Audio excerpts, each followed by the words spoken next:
The test is in 4 parts: Part 1, Part 2, Part 3, and Part 4. Now look at Part 1. Part 1.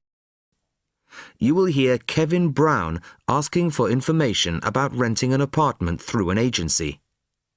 First, you have some time to look at questions 1 to 5.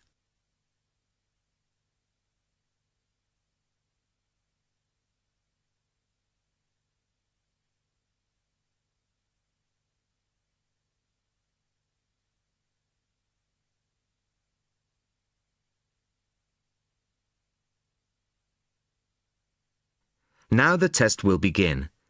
You should answer the questions as you listen, as you will not hear the recording a second time.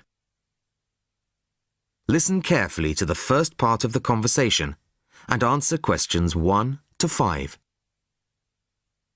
Good afternoon. How can I help you? Hello, my name's Kevin Brown.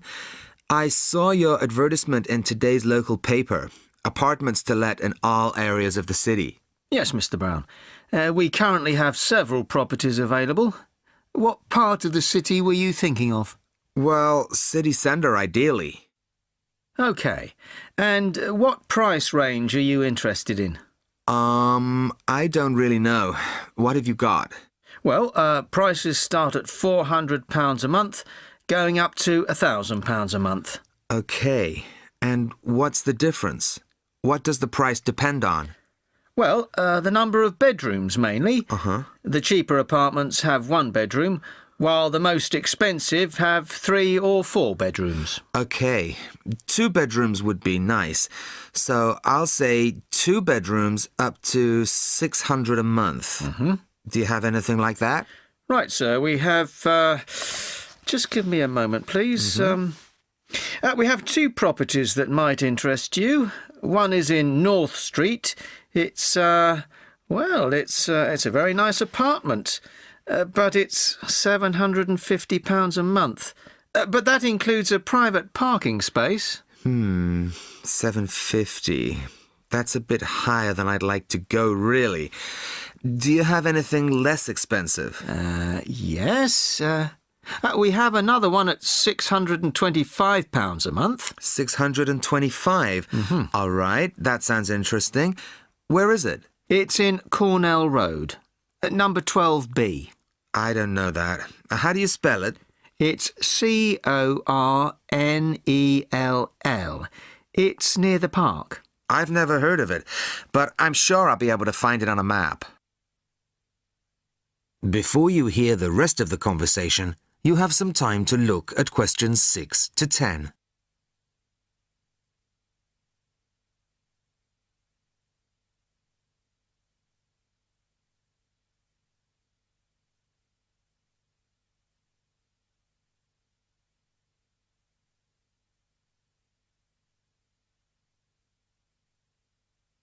Now listen and answer questions 6 to 10. So, would you like to see the apartment, sir? Yes, I would. I'd like to rent somewhere fairly soon. Would tomorrow be possible? Sorry, I'm afraid nobody is available all day tomorrow. It's quite a busy time of year for us. I see. But if you're free later today, you could see it at 5:15. Sure, no problem. I could manage that. OK. So that'll be 5:15 with my colleague Jason. He'll meet you at the apartment. That's fine. And one more thing. What do I need to provide to rent an apartment with you? What documents, that kind of thing? Yes, of course. Do you have a job? Yes, I work in a travel agency. Well, a reference letter from your employer, saying you work for them, and a deposit, which is 1 month's rent plus a fee of £60. What's that for? It's an administration fee to cover the cost of preparing the contract. OK. And one last thing. When would this apartment be available? It's empty now, so you could move in as soon as the contract was signed. That's great. Thanks very much indeed. Bye. Goodbye, Mr. Brown.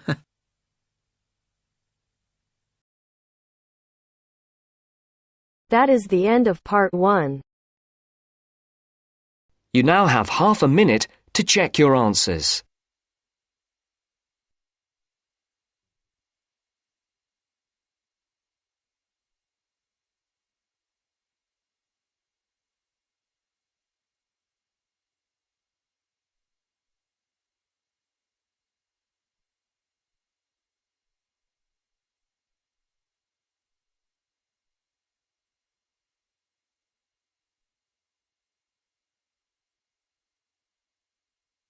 Now turns to Part 2.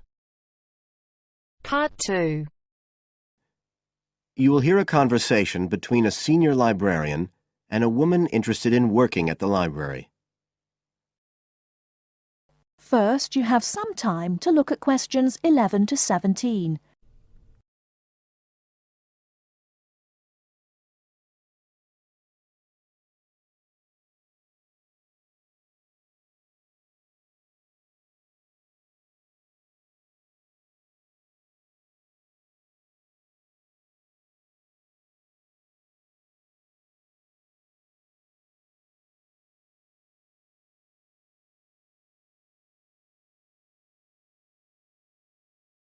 Now, listen carefully and answer questions 11 to 17.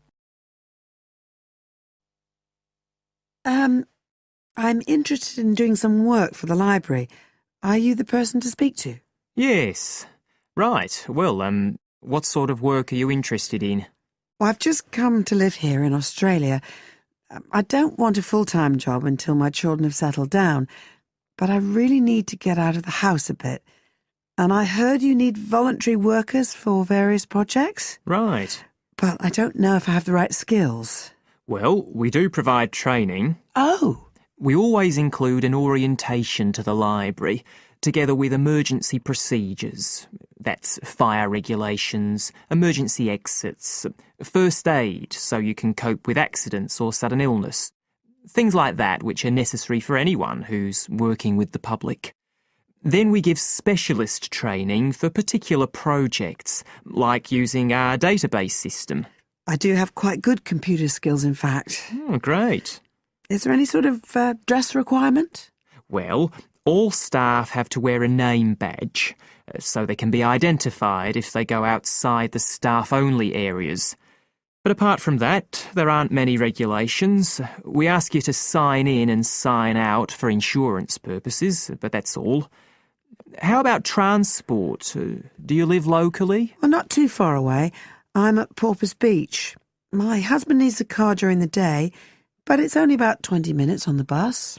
In fact, we can reimburse part of your travel expenses in that case. Oh! Would that be the same if I came by car? No, because parking is such a problem here.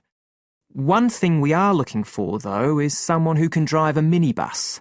No problem. So, do the projects involve going outside the library? Some, yes, but not all. We've just finished one which involved working with photographs taken of the area 50 or 100 years ago. It basically involved what we call encapsulation. Putting them in some sort of covers to keep them safe? Exactly. It's time-consuming work, and we were very grateful to have help with it. Then, sometime next year, we're hoping to begin working on an initiative involving the sorting and labelling of objects relating to local history. We'll be needing help with the cataloguing. Well, I'd definitely be interested. How about at present? Well, we have a small team who work to support those who are unable to read. Working with the blind? Yes, or other groups who have reading difficulties. We provide volunteers with equipment so that they can take books home with them and read them aloud onto CDs. We're gradually building up a collection that can be lent to those who need them. I can see it would be useful, but I'd really like to do some sort of work where I can get the chance to meet people. How about reading stories to children? That's done by our regular staff. But we do have another project. It's a very long-established scheme which involves helping those who are unable to have direct access to the library. Oh, I noticed someone with a trolley of books when I was at the hospital last week. That sort of thing. That would have been one of ours, yes. It's one of our most popular services. Lots of people who wouldn't dream of going to the library normally when they're at home borrow a book when the trolley comes round the ward. I can imagine. Yes, I'd definitely be interested in that. Right, so how do I enrol? Well, we do ask all volunteers to commit themselves to a regular period each week. I could probably do 5 or 6 hours. Oh, be careful not to take on too much. But we do need someone for a couple of afternoons, from 2 to 4, so 4 hours altogether. That sounds fine.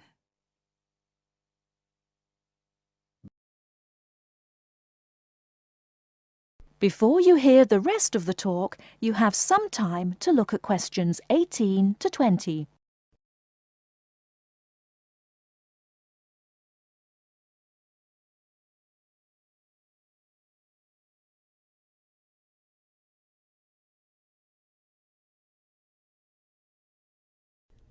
Now listen and answer questions 18 to 20.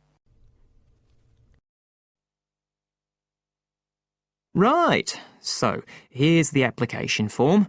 It asks the usual questions, name and address and telephone number. You also need to fill in details of who we should get in touch with in case of any accident or problem like that. We do need to have that filled in. And there's a space for date of birth, but that's only if you're over 75, so we won't worry about that. No.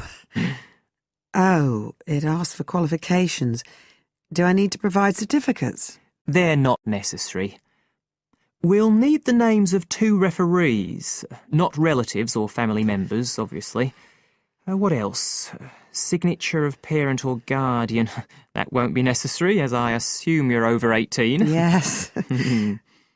What's this? It says civil conviction check. That's a document we have to provide by law for those working on projects involving children, so we won't need it in your case. But you will need to sign this separate document. That's a copy of commitment. It's basically an agreement to work according to the library guidelines. So, if you'd like to fill this all in, you can do it here or take it home, whichever you prefer. I'll take it home if that's okay. Right, well, thank you for your time. That is the end of part 2.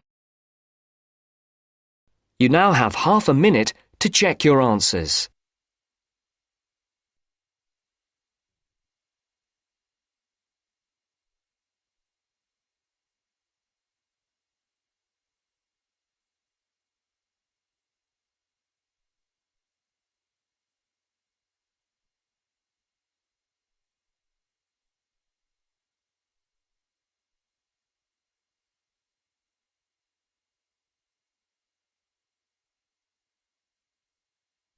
Now turns to part 3. Part 3. John has applied to train as a teacher and is being interviewed. In this stage of the interviewer will discuss John's previous studies and work experiences. First, you have some time to look at questions 21 to 25.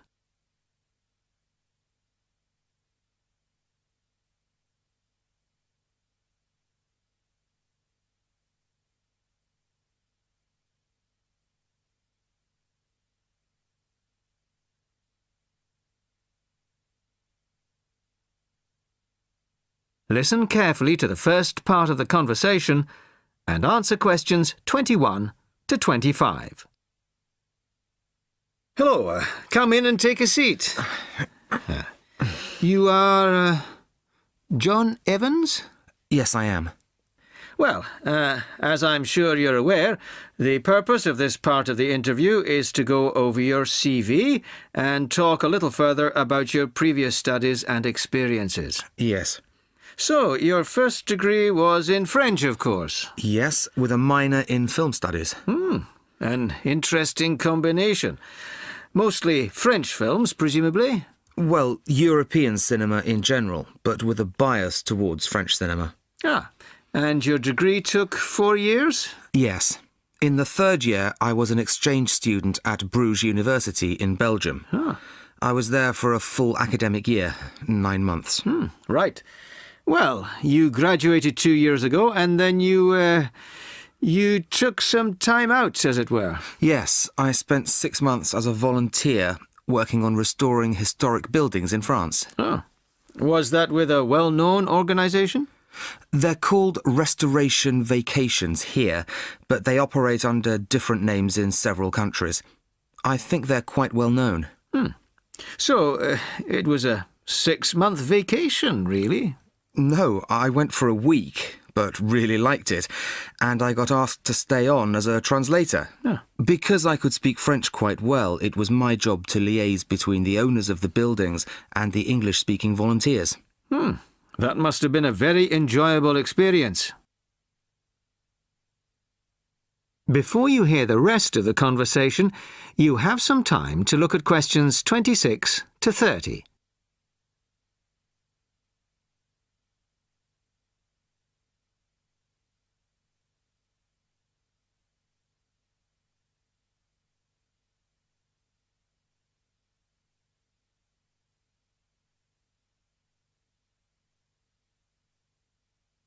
Now listen and answer questions 26 to 30.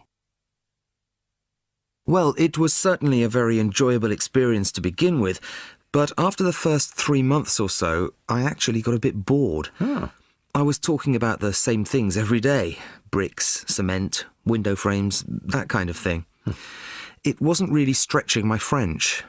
Also, I wasn't getting paid, just free accommodation and food, plus some pocket money. I see. So then you started working for a bank in Paris. BCFC, I think. Yes. Were you doing entirely translating again? Well, translating was the major part of it, mostly from English into French this time.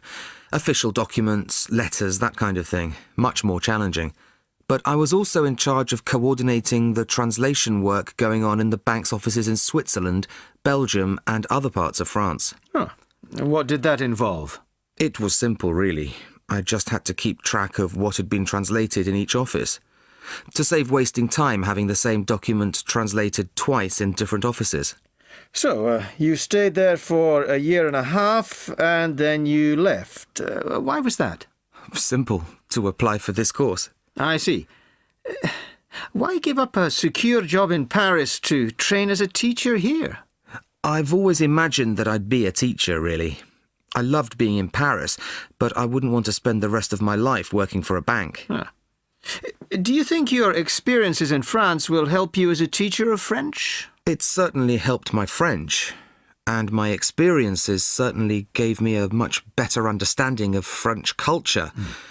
Although that may not be of enormous use when it comes to standing up in front of a class of British 13-year-olds. Perhaps not. Thank you very much.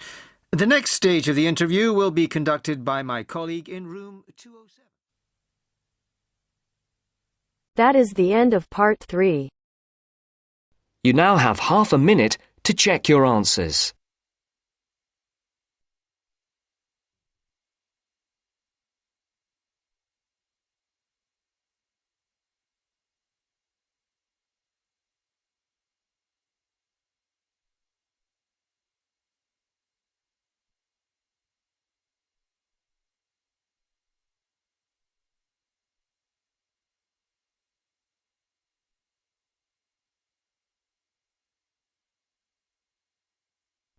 Now turns to part 4. Part 4. You'll hear a talk on the subject of the urban landscape. First, you have some time to look at questions 31 to 40.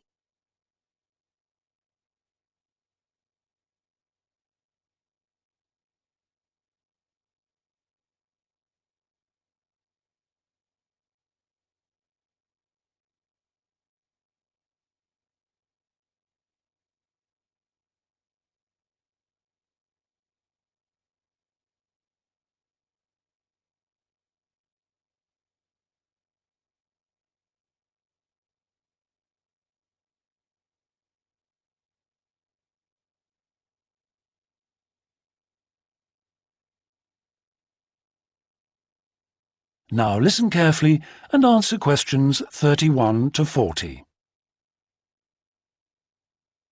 Good day, ladies and gentlemen. I have been asked today to talk to you about the urban landscape.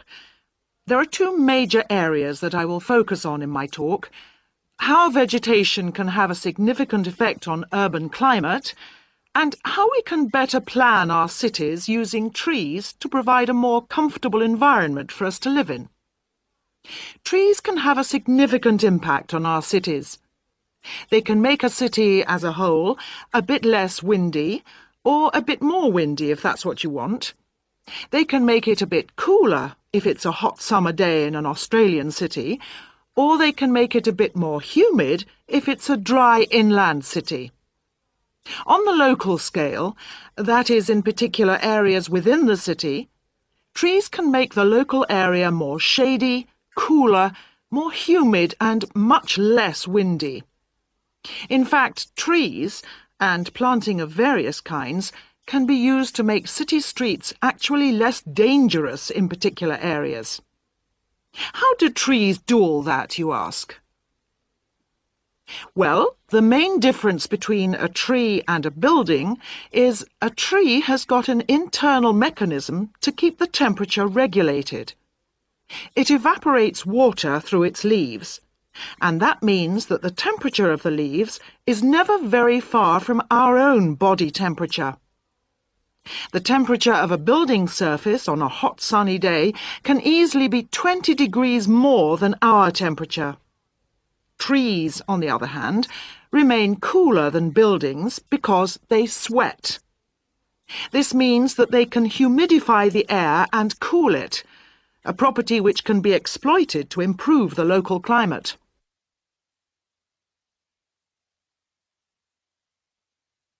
Trees can also help break the force of winds. The reason that high buildings make it windier at ground level is that as the wind goes higher and higher, it goes faster and faster. When the wind hits the building, it has to go somewhere. Some of it goes over the top, and some goes around the sides of the building, forcing those high-level winds down to ground level. That doesn't happen when you have trees. Trees filter the wind and considerably reduce it, preventing those very large, strong gusts that you so often find around tall buildings. Another problem in built-up areas is that traffic noise is intensified by tall buildings. By planting a belt of trees at the side of the road, you can make things a little quieter, but much of the vehicle noise still goes through the trees. Trees can also help reduce the amount of noise in the surroundings, although the effect is not as large as people like to think. Low-frequency noise in particular just goes through the trees as though they aren't there. Although trees can significantly improve the local climate, they do, however, take up a lot of space. There are root systems to consider, and branches blocking windows and so on.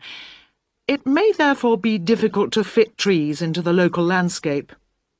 There is not a great deal you can do if you have what we call a street canyon, a whole set of high-rises enclosed in a narrow street. Trees need water to grow.